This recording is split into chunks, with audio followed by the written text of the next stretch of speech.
Damo, we begin tonight with James Hird and a report on Channel 7 linking him and Paul Little, the former chairman, back to the club. What can you tell us? James Hird will be sitting on this very desk tomorrow night alongside the current coach of the Essendon Football Club, Brad Scott, to discuss that issue further. But what we can reveal tonight is a statement James has actually provided on the back of that Channel 7 report, and that is that he hasn't had contact with Paul Little for months and was surprised to actually hear it. He'll obviously expand on all of that tomorrow. And the linking of James Hird to the Essendon coaching job is constant, it is regular. He was effectively the runner-up to Brad Scott at the end of 2022 when Ben Rutten was moved on by the David Barham-led board, and the controversy surrounding all of that and the backing of Hird by Kevin Sheedy. It hasn't gone away since. It is still not going to go away. And the linking of Paul Little to the board as well is something that has been semi-constant since he came off the board himself. What do you make of this, Lordo? It's not good for the club because, James obviously denied that, and I think, and you believe James in that situation. And as I said, it's what happens when you lose by 91 points. Unfortunately, things like this happen, whether it's from a coterie member or someone in and around the club. But it's the last thing those within the football club need, because they just want to just get on with trying to be the club they hope to be.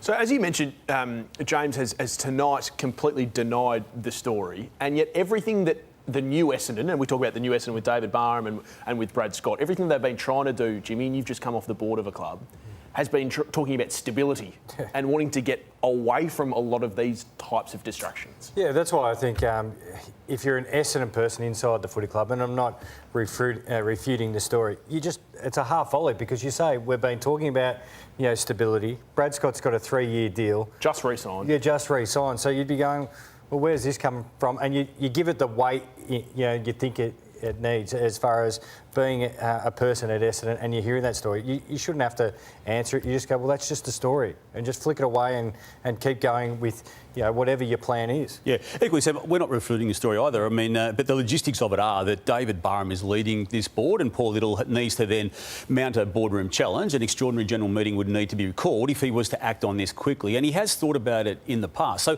all of this could be in train in his mind. But to James Hird's comments tonight, and again, he will expand on this tomorrow. He sits on this panel, he co-hosts this show tomorrow night, and Brad Scott, by way of being a guest on tomorrow night, will also be part of that. And he won't be backing away from this conversation, because it's got nothing to do with him. He's got the contract, as we knew at the start of the year, that was extended from the end of 2026 to the end of 2027 to align his tenure with that club alongside that of David Barham, the president. Now, there's been criticism, and I've directed a lot of it at David Barham, but that's where I suppose the facts of the matter from a boardroom perspective stand right now.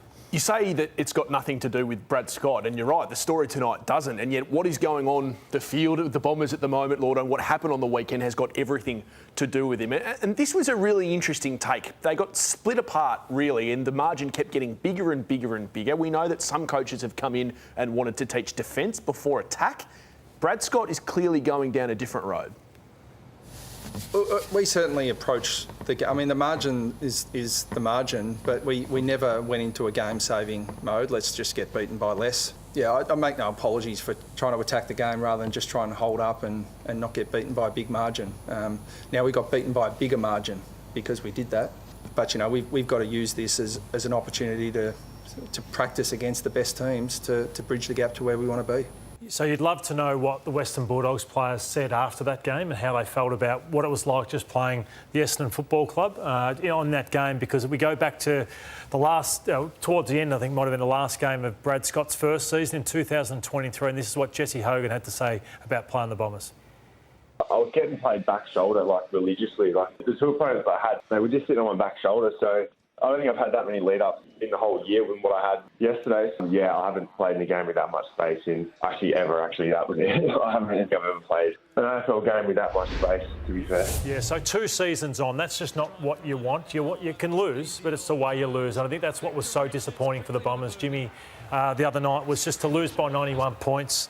They want to move on from those types of losses where, they were non-competitive. Yeah, you don't want the margin to blow out, but you want to see some shift. Well, part of teaching is actually teaching the ability to change the way you're playing in a game. And I know you're probably not going to go full 4 quarters against the Dogs at the moment. And it's about expectation. I don't think any of us expected Essendon to win. And I get what Brad Scott's saying, but you can teach them in this moment if we can change the structure, if we can change the way we play. And I didn't see enough of a shift. And the fact that, Bailey Dale highlights that, and the fact that he had 49 touches, and there was nothing really done to mitigate that. Yes, I heard them say we had a run with, then we thought we might attack through them, but just keep trying things. I didn't see enough of a change, but it's a pattern against top 8 sides. So they're giving up close to 110, 115 points against top 8 sides. I'm big, sorry, before you finish, go, Damo, that I'm big on you teach both. So you don't teach attack, offence, and then go defence or defence and offence. They all intertwine. There's no teaching one or the other, and I think that's what you have to be able to do. Yeah, what Essendon will argue is that they'd won 5 of their previous 6. Now, 2 of them were against West Coast and North Melbourne by less than a kick, and another game by the Sydney Swans where they managed just 2 goals after half-time. So what is the real Essendon, though, Lordo? Is it what we saw against the Bulldogs, which was completely outclassed, outcoached, outmanoeuvred in every capacity of the game, or is it something resembling the previous 6 weeks?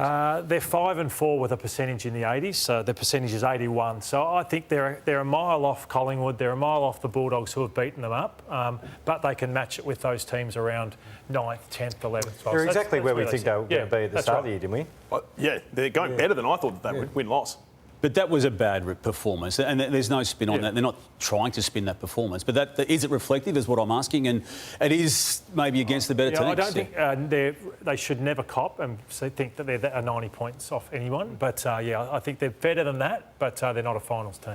You said, Damo, that they were outcoached. The man who outcoached them, Luke Beveridge, is going pretty well at the moment and has his team firing on all cylinders. It makes his contract even more tantalising, and he was asked on Fox after the game about that very issue. Even if the deal's signed, the soft cap it's not a soft ceiling, it's as hard as a rock. So it doesn't matter how strong your negotiation skills are, you can't get blood out of a stone. That's not to say I'll get nothing, but if and when it happens, we'll agree to pretty amicable terms so everyone is able to put breakfast on the table. So it's a lot easier when you're winning talking about your potential contract. But Lordo and Jimmy, here are the mid-tier players, I guess, you talk about, and what one is able to get out of the Dogs at the moment, and the other one, it might be unfair comparing it to what Brad's got at Essendon. Yeah, I'm just going to look at the Bulldogs list on the right there. And if you go back a year when he had a number of players sitting in the VFL, I actually could see what he was trying to do with his side. He had so many midfielders he was trying to play in these roles. What he's done with a lot of these guys on the right is actually bring them in and play the roles that he needs on the outside, apart from the star midfielders. So he was constantly trying to fit, Smith, McRae, Daniel, all these sort of guys into, one midfield role. He's got enough of the high-quality midfield. Now he's filling out all these roles really well. I think it's unfair to have labelled a lot of those players there. Were Roberts, Al Howie, they had Wicks, I think, all first-year new players. All first-year players. We should be looking at guys like Archie Perkins, Hobbs. They're the type of players that need to live for the Bombers.